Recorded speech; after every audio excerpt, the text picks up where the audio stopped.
আসসালামু আলাইকুম। সবাই কেমন আছেন? আশা করি ভালো আছেন।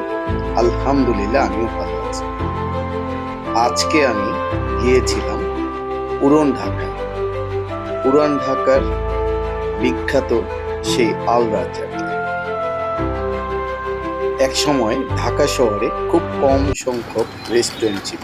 তাদের মধ্যে আল রাজ্জাক একটি অন্যতম। আজকে গিয়েছিলাম পুরান ঢাকায় আল রাজ্জাক রেস্টুরেন্টে কিছু ইফতার নেওয়ার জন্য।